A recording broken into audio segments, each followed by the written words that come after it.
Hello, magical friends, and welcome to episode 144 of WZRD Radio. With an extra big hello and thank you to my wonderful patrons who make these interview episodes possible. I'm your host, Witch Bess, and today we're chatting with the absolute legend behind your Wizard Rock resource. But did you know that she's a Wizard Rocker as well?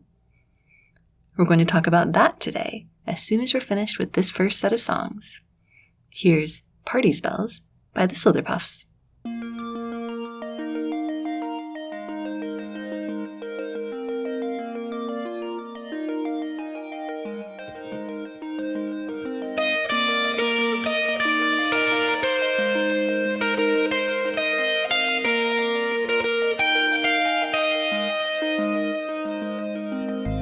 You would not believe your eyes if you saw us walking by and looking like we're the best of friends.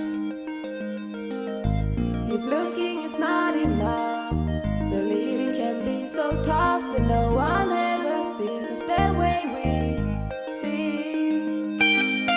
I'd like to make you all believe that Hufflepuffs can be cool, and Slytherins can really be the sweetest you have seen, 'cause everything is never as it seems. We get a thousand tips from househelps we're playing with, and they try to teach us how to bake. A picnic up by the lake with all the sweets that we make, and everyone is wishing they could join in. I'd like to make you all believe that Hufflepuffs can be cool, and Slytherins can really be the sweetest you have seen, 'cause everything is never as it seems when you find new friends. The Gryffindors you don't realize, Please take them away from me. and Ravenclaws are as cool as mice. Please take them away from me. Of course we tire of other kids, Please take them away from me. when we're the coolest of kids there is. In 10 million party spells, are we with for being friends? You should know that it is the best of things. We know how jealous you are when we drive a flying car, and we don't even have to have a scar. I'd like to make you all believe that Hufflepuffs can be cool, and Slytherins can really be the sweetest you have seen, 'cause everything is never as it seems when you find new friends. I'd like to make you all believe that Hufflepuffs can be cool, and Slytherins can really be the sweetest you have seen, 'cause everything is never as it seems when you find new friends. I'd like to make you all believe that Hufflepuffs can be cool, and Slytherins can really be the sweetest you have seen, 'cause everything is never as it seems.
om det bryts ett ben. Det kräver sympati och terapi för våran lagkapten.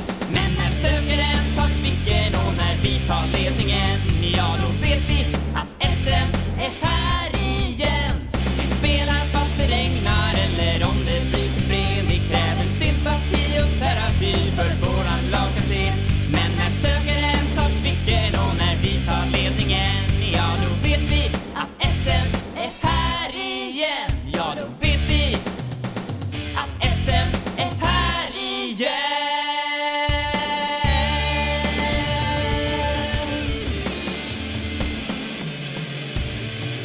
All right.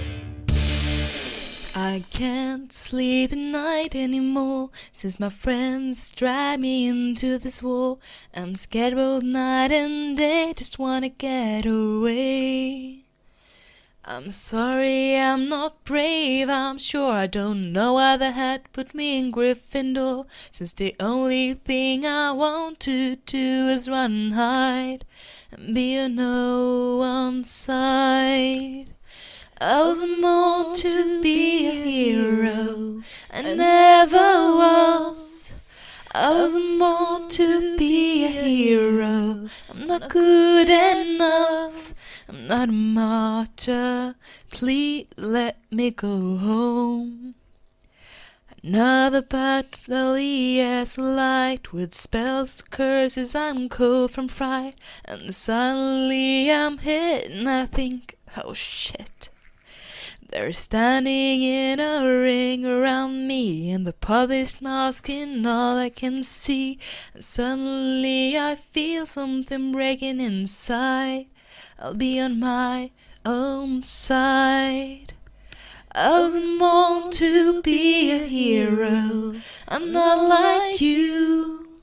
I was born to be a hero, can't see this through. Can't be a martyr, I just be what I can. It's up to braver people to fight for a cause. It's a luxury I can't afford. I'm sorry that I let you down, but you've already lost. And I can't let you drag me down anymore. I was born to be a hero, I was born to be a hero, I was born to be a hero, I was born to be a traitor either, but if that is what it takes. That was the Slitherpuffs and Party Spells. S.M.R. Har Egan from the Swedish Short Snouts, and His Silver Hand singing Not a Hero. And now, let's chat with Susannah of Self-Defensive Spellwork. Welcome to the show, Susannah of Self-Defensive Spellwork. It is awesome to be talking to you again. Hey. Last time, I think we did a patron-exclusive interview all about your work as the preeminent archivist for Wizard Rock at your Wizard Rock resource. Oh, yeah. But today, we're going to go over your work as one of the preeminent creators of Wizard Rock that needs archiving as a Wizard Rocker. How did that start? I started out with Wizard Rock many years ago when shortly after I got into Harry Potter, I was wanting to borrow the movies from the library after I'd borrowed the books, and I was like, as I was waiting to get the movies, I was looking up clips on YouTube because I hadn't seen the movies yet. I didn't know what made it into the movies and what didn't, so sometimes I would search for clips that didn't exist, sadly, but it would pop up with Wizard Rock songs. The first song I came across was called What Kind of Name is Hermione by the Parselmouths, which is a very strange song to have as your first song. I was like, what in the world is this? But it was very funny. And from there were other ones that were recommended. Moaning Myrtles, which is also quite interesting to come across very early on. Olive Boy and the Remembrals, which I immediately fell in love with. Riddle TM. I did come across Save Ginny Weasley and I was a bit underwhelmed. I'm not sure you're allowed to say that. I definitely love Harry and the Potters now, but because I believed older people who were like, they're better live, and I gave them more of a chance, and I listened to more of the album and was like, whoa, they are Harry Potter. So the Wizard Rock side itself, I think I toyed with the idea of making a Wizard Rock by myself for quite a while, but it was something that always felt a bit out of reach, living so far away and not really knowing anything about how to record music. Like, I could play a few different instruments, but I was like, recording is going to be another beast that I don't have as much interest in.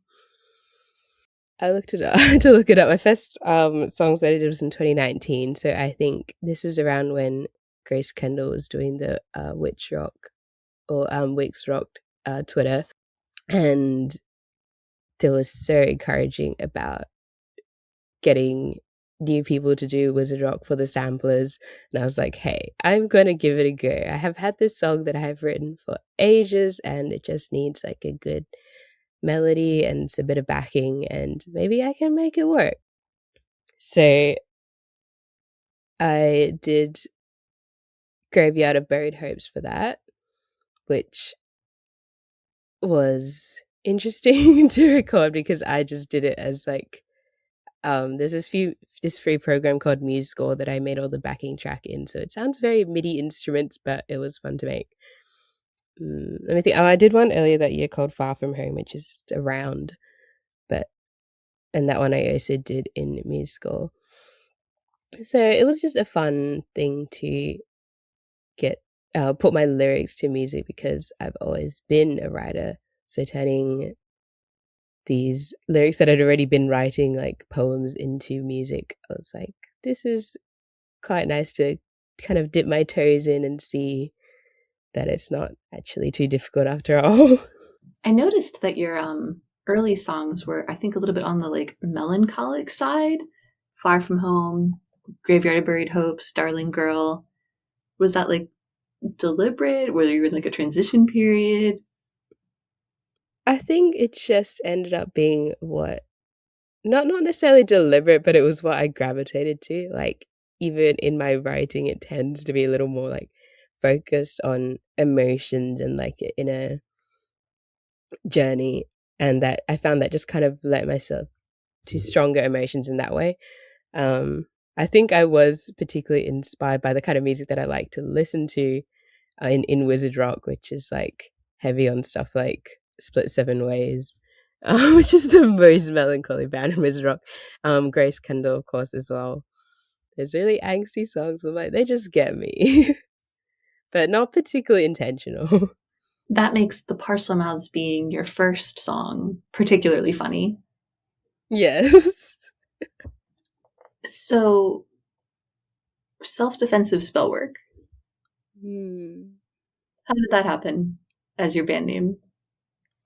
Well, with your Wizard Rock resource, I did have a list of bands that I knew had taken all these names, and I was like, I'm not. Do I even remember how I came across this?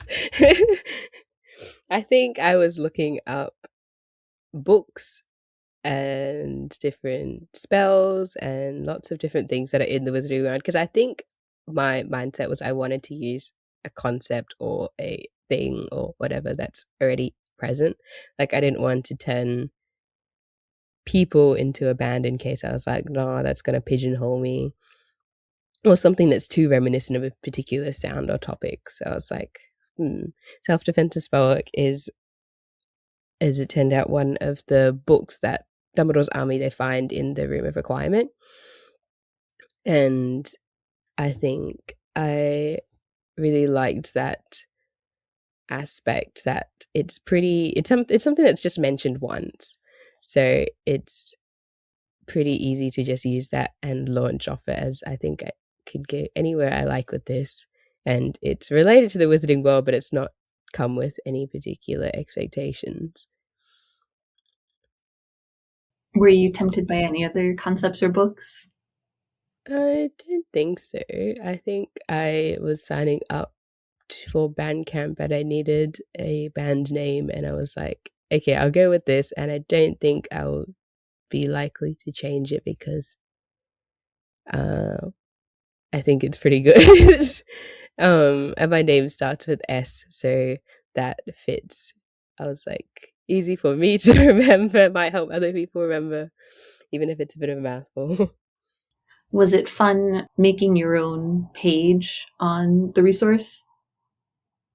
It was. It helped me in editing the resource as well, because I would try out some different layouts and stuff, and I was like, okay, I'll start with my page and see how it looks before I start putting it on other pages. So that's what I did when I transitioned to the new layout. I was like testing it out on my own songs first before I spread it across. That's very academic of you. I see why you ended up in a school system in your muggle life. Yes. Very logical. Yes. I'm a school librarian, so the stuff that I've done through your Wizard Rock resource has really lend itself to that career choice, which is funny because I chose the career way after I started your Wizard Rock resource. I think it kind of helped me along it, actually. That's really cool. I want to keep asking about the resource, but I know we've had that conversation. I have to focus on the music this time. So you mentioned that you wrote poems, you knew how to play a few instruments, which is already a huge sounding number.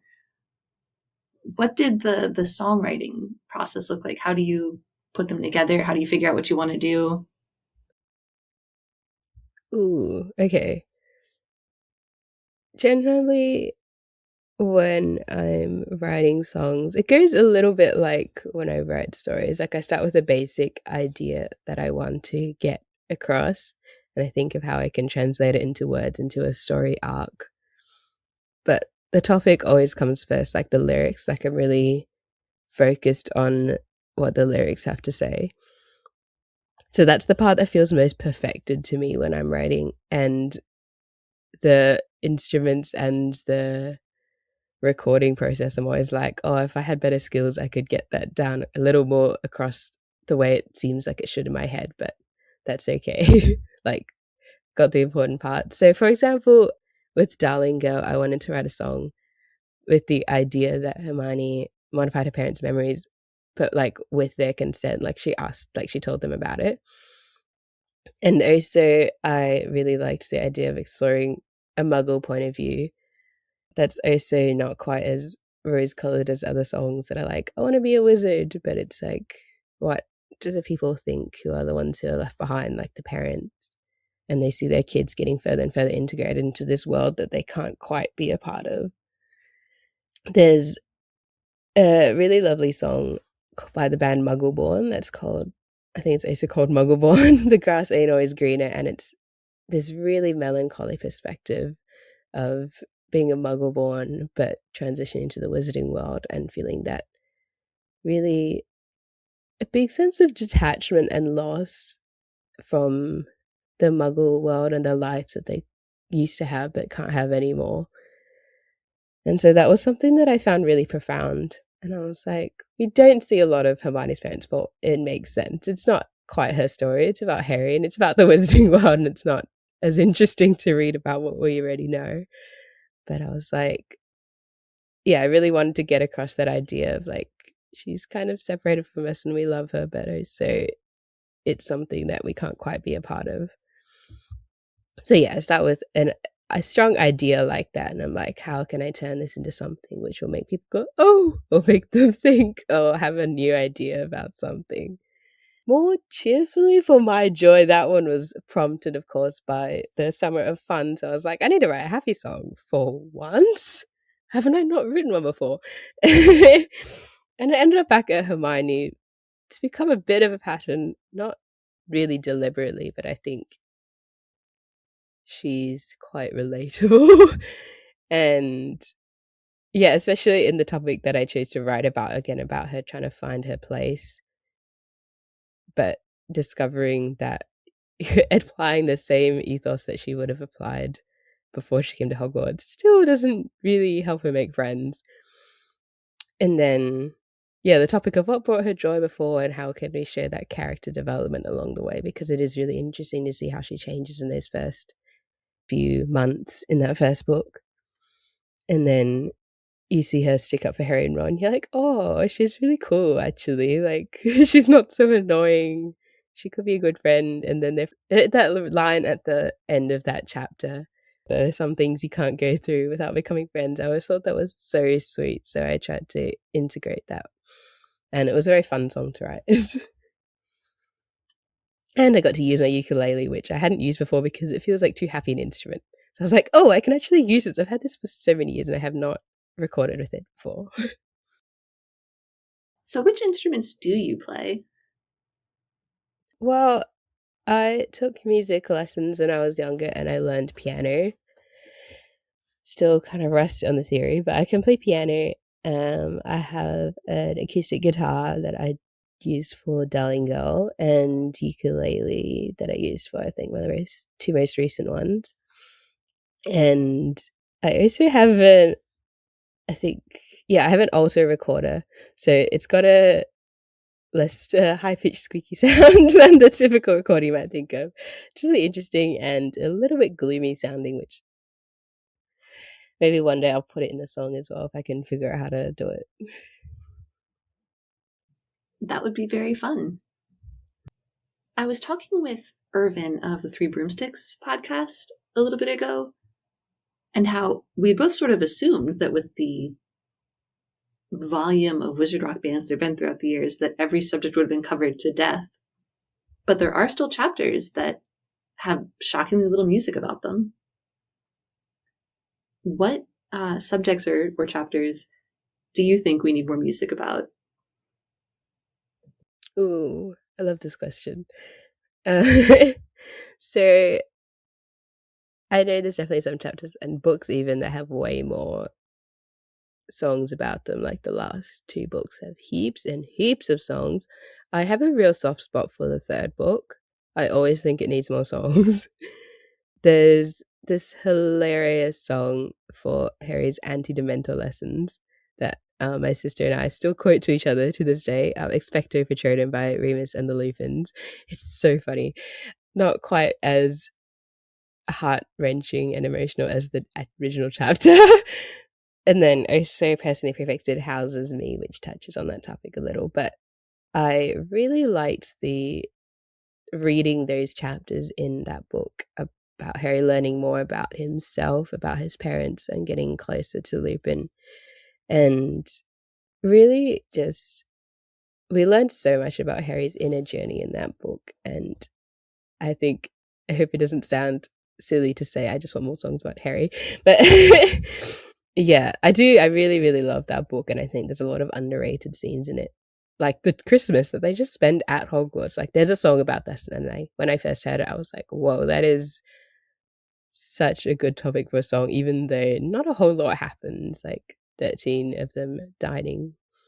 And they're just having a quiet Christmas at Hogwarts. And this would not really fit with the Hermione theme of my songs, but I also want more songs about the other Quidditch scenes that didn't make into the movies. Like, there's the very funny Gryffindor Ravenclaw match in the third book where Harry casts his first Patronus at Draco Malfoy and the others who are dressed up as Dementors on the pitch. He just casts it and then he's off. He's back to Quidditch. It's a very funny scene, but also he cast his first Patronus. That's really cool. And it's like the movies that really only had like one Quidditch scene per movie, which is understandable. But reading the books, I always found those scenes a blast. Like the one in the sixth book where it gets clunked on the head by McLaggen. And he ends up in the hospital wing with Ron. Or the bit after the one in the fifth year. Yeah, where he gets banned. That was pretty tragic. But also, yeah, I do think more songs about scenes in that third book.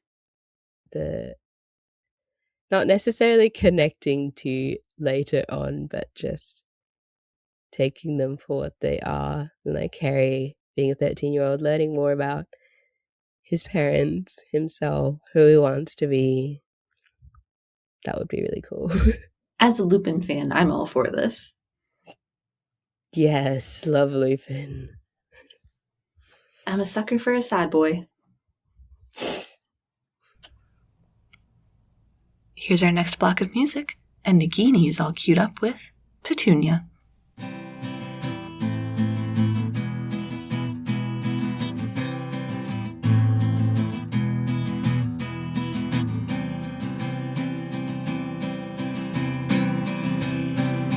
Sister swinging high, high above the trees, jumping down next to me.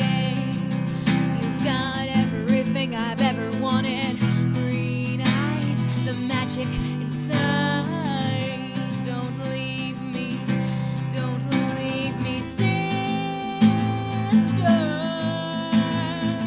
Don't go away. I'll write a letter, try to join you anyway. And the boy next door, he knows so many things about so many things that I don't understand. I'm so scared of what I don't understand. Yeah, I'm so scared of what I don't understand. Yeah, I'm so scared of what I don't understand. Yeah, I'm so scared. Sister swinging high above the trees, always jumping up on me. So please don't leave me, sister. I'll try to join you, but I'll never join you.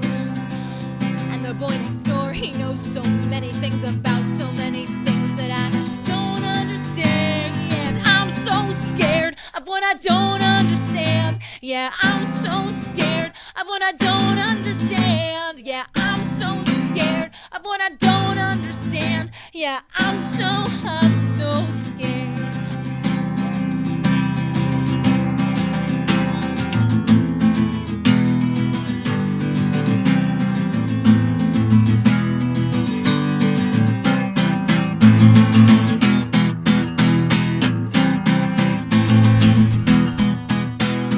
I'm so scared of what I don't understand. Yeah, I'm so scared of what I don't understand. Yeah, I'm so scared of what I don't understand. I'll never love your son, and I'll never love your son. I'll never love your,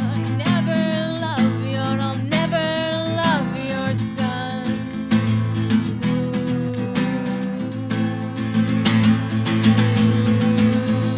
I'm so scared of what I don't understand. Yeah, I'm so scared of what I don't understand. Yeah, I'm so scared of what I don't understand. Yeah, I'm so scared. And I'll never love your, never love your son.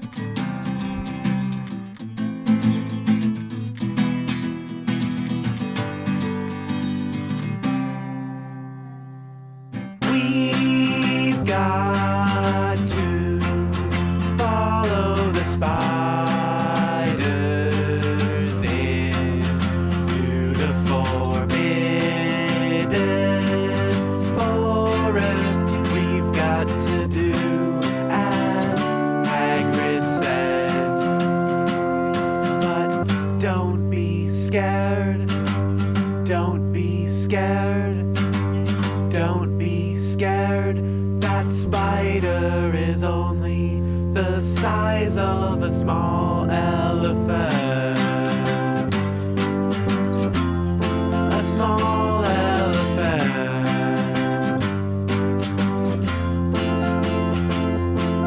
There's no way out.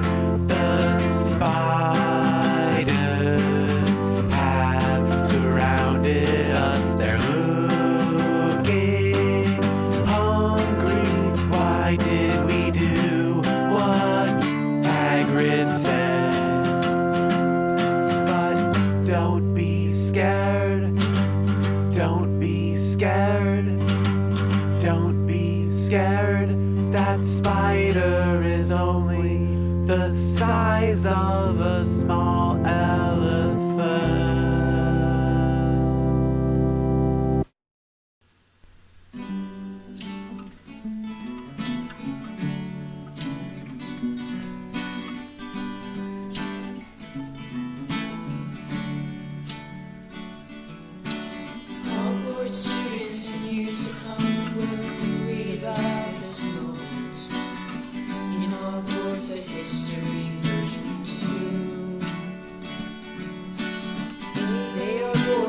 tears in history of magic. But for us, this moment is so real. Harry, the way you walk right past me, thinking to yourself, there'll be time for all that later. While you were fighting for the point, I stayed behind, I stayed the course. So Harry, Ron and Hermione are the only ones who need and want to know the truth. See the end of the trail, the light in the distance. We waited years since this began. The whole wizarding world wants to see and to know just how this war will end. So Harry, don't walk past me again.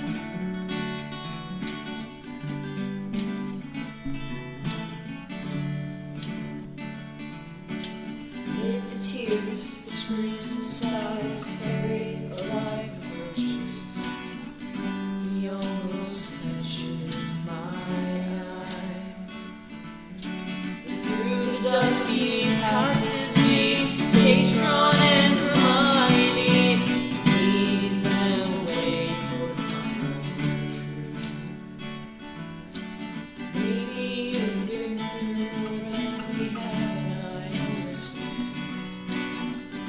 You three are closer than me. But when Hagrid carried your dead body through those doors, we all felt the world around.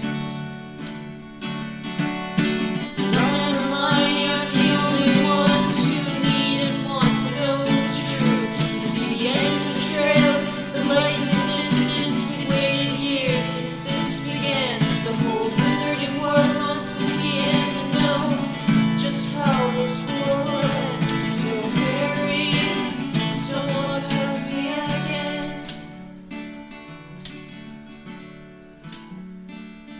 So I'll cry some tears of joy for you and sadder ones for Fred.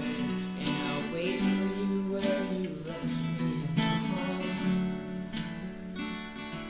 But after this day, I will never allow anyone to separate us. After this day, all will be well. Ron and Hermione were the only ones who need and want to know the truth. We reached the end of the trail, the light in the distance. We waited years for this to come. The whole wizarding world wants to see and to know just how this war will end. So Harry, don't walk past me again. Harry, don't walk past us again.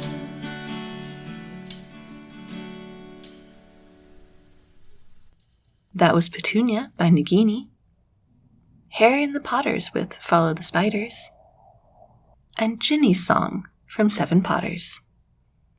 Let's get back to self-defensive spellwork. Okay, so we do a lot of collabs in Wizard Rock. I noticed that you, in your discography, have a lot of, covers and like rock swaps. If you were going to write a duet with another textbook, 1001 Magical Herbs and Fungi or something, which one do you think would make a good musical partner? So I did have to think about this one because I was like, I'm a text. Oh yeah, true. So I did look at what books are in the books, and yeah, because it's sort of the books that's in the room requirement, I think any book that encourages you to try out spells and magic and get your hands dirty would be great. Not necessarily one of the prescribed textbooks, can be a little out there. I was thinking of Most Potent Potions that Hermione uses for the Polyjuice recipe. And there's also the books that Sirius and Lupin get Harry for Christmas. It's called Practical Defensive Magic and Its Use Against the Dark Arts, which is a whole mouthful, but I feel like it really captures the same spirit. And there's a couple other books that just have some funny titles that I forgot about, and I was like reading this list and I thought such good titles. Like there are always some silly jokes along the way as you're reading. Like saucy tricks for tricky sorts. That's just rolls off the tongue. And there's a log one, beautiful. Powers you never knew you had and what to do with them now you've wised up. That was a great one. There's actually a few other rock bands named after books, which I didn't really clock until I started thinking about this. There's Hogwarts A History, of course, and Gadding with Ghouls. So those would also be interesting collabs.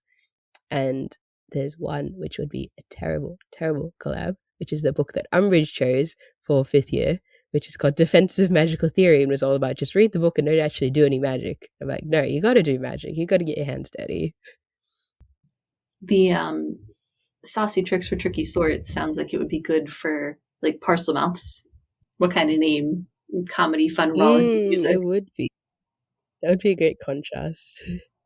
I like the practical defense one. That seems, like you said, like exactly, of a kind with self-defensive spellwork.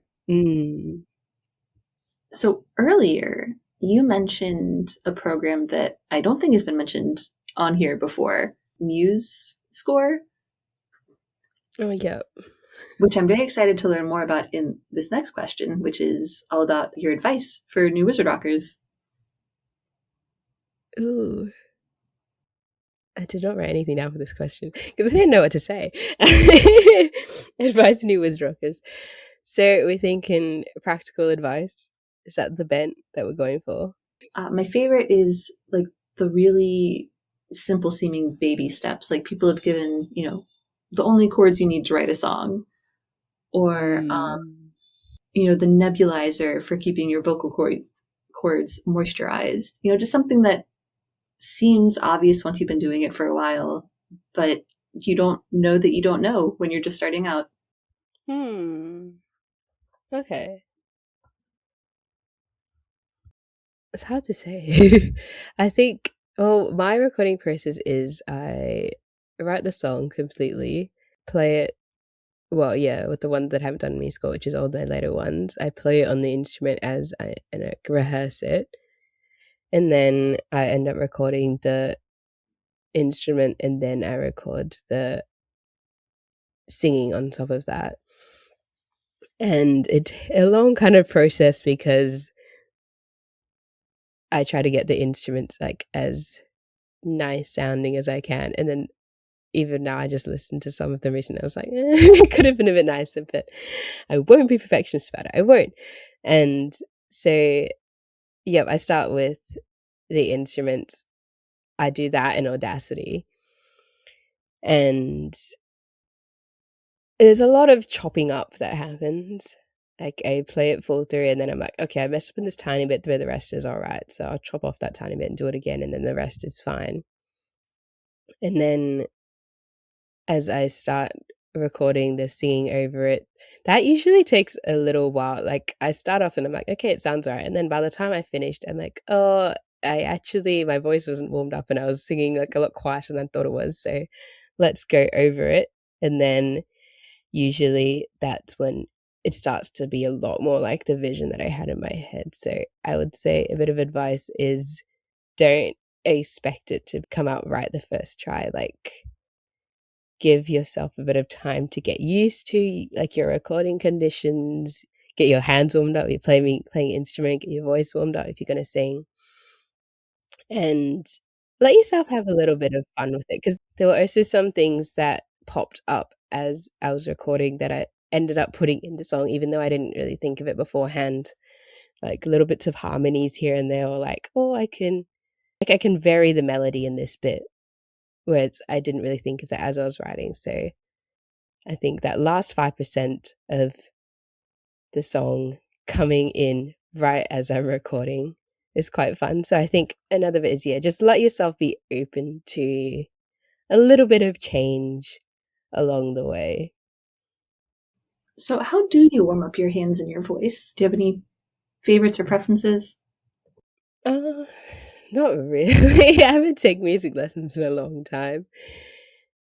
For the stringed instruments, I just keep my fingernails short. I practice beforehand, not just like the day before, but like as I've been writing this song, I was probably rehearsing and getting my fingers like used to playing the song.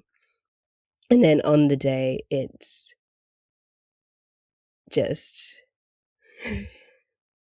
practicing it a lot and then hitting record and trying not to fall into that trap of I played it perfectly, but I wasn't recording, and being a bit scared to record because, oh, now it's not going to be perfect because I hit record. And it's like, no, you can just try recording and see how it goes. Like letting go of that fear even that comes with trying to get everything perfect because you know it's being recorded. A lot of practice. And vocal warms, I don't know.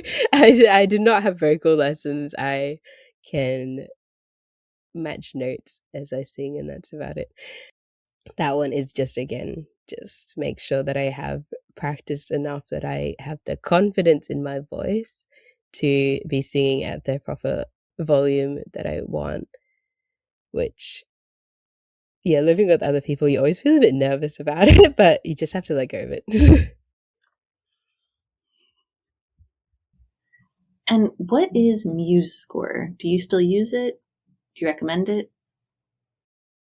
It's a free music software. Okay, so I mainly got it because it can play from sheet music, and then in the sheet music you can assign different parts to different instruments, and then you can press play and it will play the song. So that's what you can hear on Graveyard of Buried Hopes. I think I put in a piano, I put in a violin, which doesn't sound super violinish because of what the program is, and there's some bells, I think. So yeah, you have to know sheet music and then you can write out the notes. I figured it out on my like real life piano keyboard and tinkered around in MuseScore a lot to figure out the harmonies. Yeah, but it's a free program. If you know a little bit about writing sheet music, a little bit about music theory, then it's quite fun to use. Yeah, so once I did that, there must have been a button to export it to audio file or something. So I pulled that into Audacity and then sang over the top of that. But these days you just play your own instruments, or? Yeah, I haven't done musical for a little while, but yeah, I found it less useful for stuff that I'm strumming, like guitar or ukulele. So that I just tend to pull out the actual instrument and like noodle along and see what I come up with. But it was quite good for, yeah, playing keyboard and playing something over and over again and seeing, okay, what can I sing along with this, or how does it fit into the melody? Well, now that we know your process, what are you using it on? Is there anything we should be looking forward to? I don't have anything in the works right this instant. I have a few ideas kind of rolling around in my head, and there's a few compilation album calls out right now.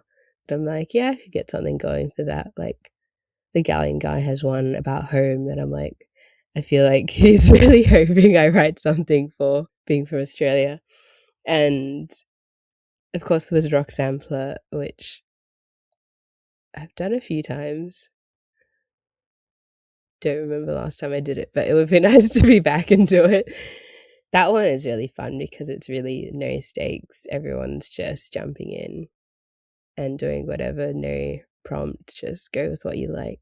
And then it ends up with such a variety of topics and ideas, and you're like, whoa, other people are so much more creative. And it's like, hold up, you just don't think that because you've been thinking about this idea the whole time.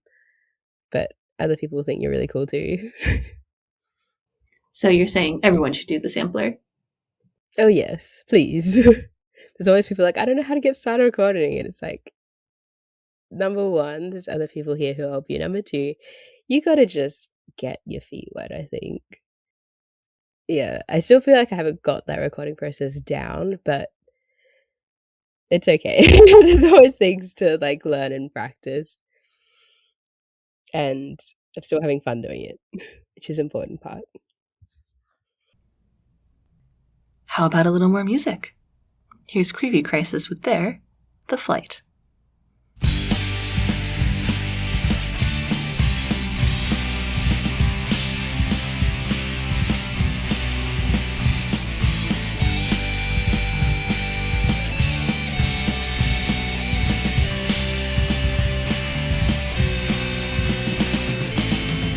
Best mates we're supposed to be.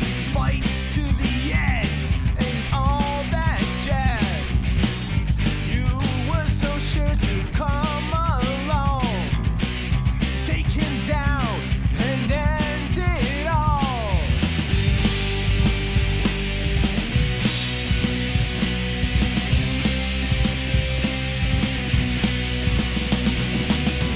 Our eager planning is all gone now.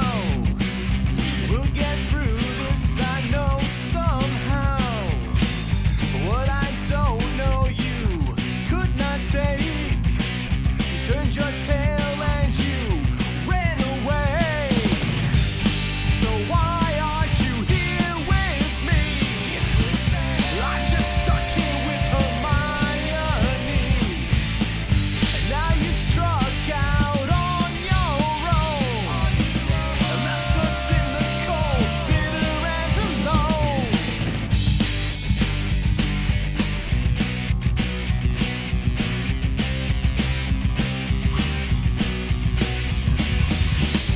You've been fair weather once before, although I never thought that I'd see you turn your back on me like you did that night. My name came from Goblin, fire of blue. So why aren't you here with me? I'm just stuck here with Hermione. And now you struck out on your own. Left us in the cold, bitter and alone. Did you miss us? Or did you miss her? Or were you kicked out by Bill and Fleur? Well, at least you finally found the truth behind the gift of the Deluminator.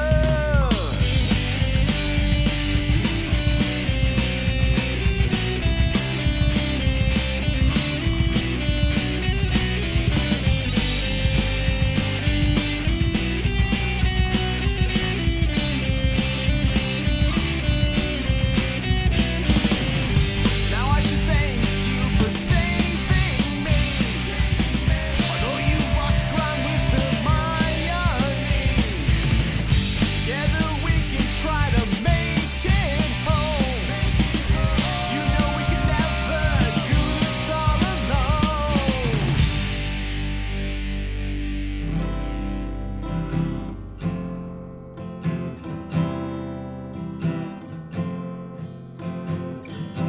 I know this feeling will go, but sometimes I feel like it won't. And here I sit underneath this tree where 4 young marauders used to be. And this feeling alone, well, it gets caught in my bones as if saving the world isn't enough.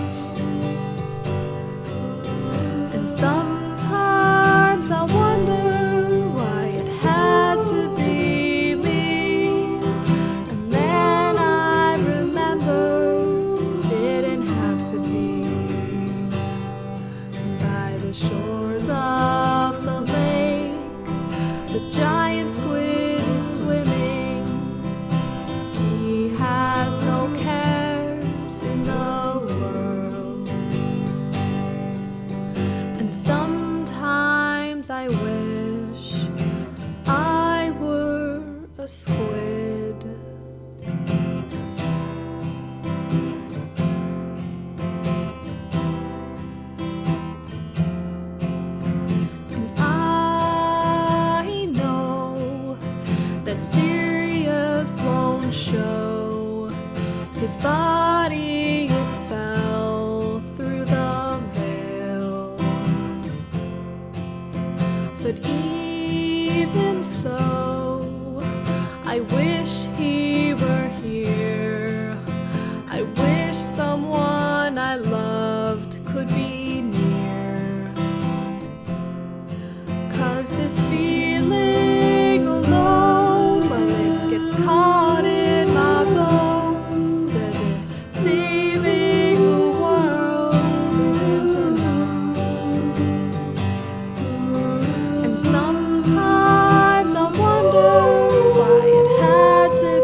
I find my seat.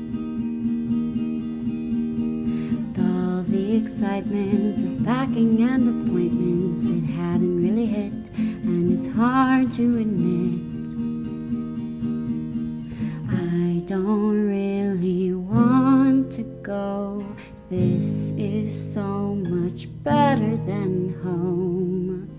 Leaving isn't going home. Not really, not really. I've got a taste of something new, and now I'm seeing clearly. Home is where the heart is, and make no mistake, you'll find my heart in a castle by a lake.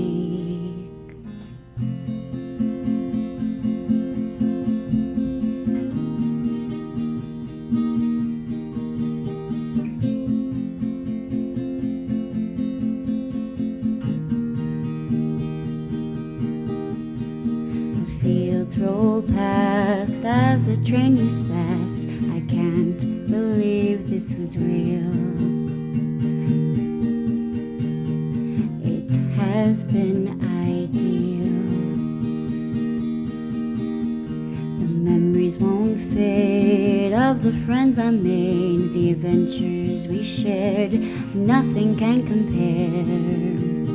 Leaving isn't going home, not really, not really. I've got a taste of something new, and now I'm seeing clearly. Home is where the heart is, and make no mistake, you'll find my heart in a castle by a lake.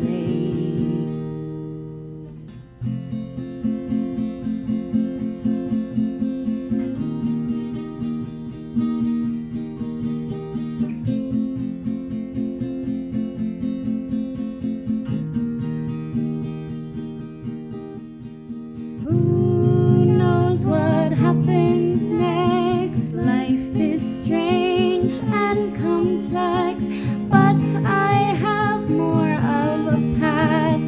I can find my way back.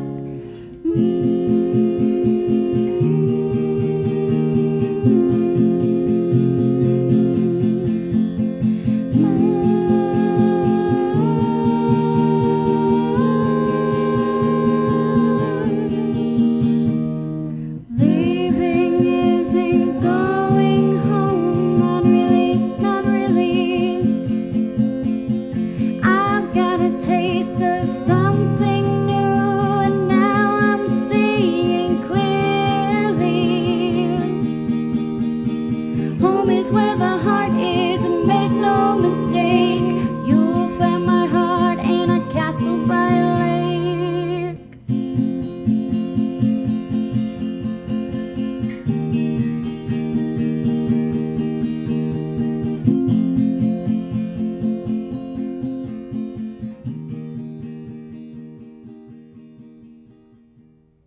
That was Creevy Crisis and The Flight.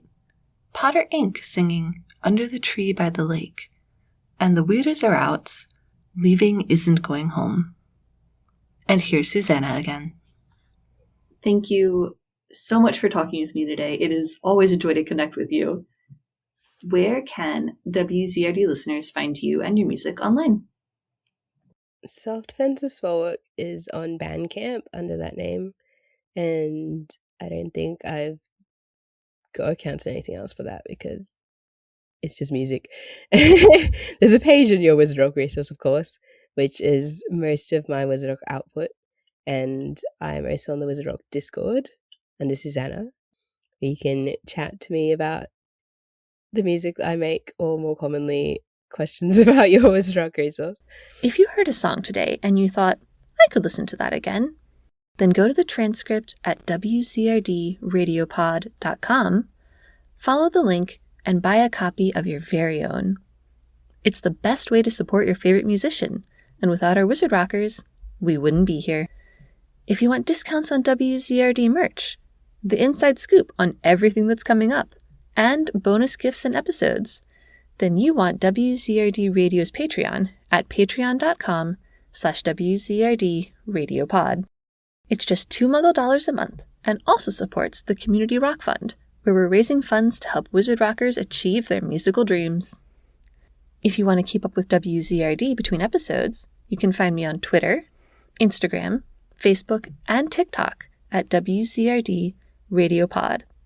If you don't believe in social media, you can also comment on the transcript or email me at wzrdradiopod@gmail.com. And now, magical friends, here's Self-Defensive Spellwork. This song is called My Joy, and I wrote it for the Summer of Fun compilation last year, and it was a lot of fun to write, and I really enjoyed recording it and coming up with the lyrics, and I just think it's a really fun song. 1, 2, 3, 4. When I got my letter, I knew that I was sad, 'cause it mentioned clearly the book list I would get. Muggle books or magic books, they're all the same to me, whether from the library or Diagon Alley. Don't need a fancy broomstick or a shiny magic toy. Once I get my hands on books, that's when I find my joy. Tried out a few simple spells and they all worked for me.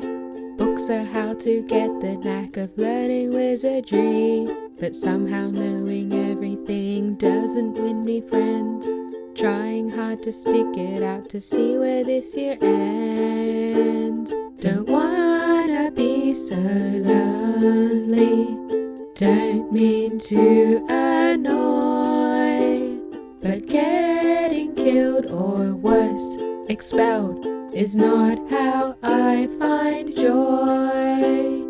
Halloween at Hogwarts seemed like it would be fun, but Charms class ruined everything and suddenly I'm done. You called me a nightmare, why can't you leave me be?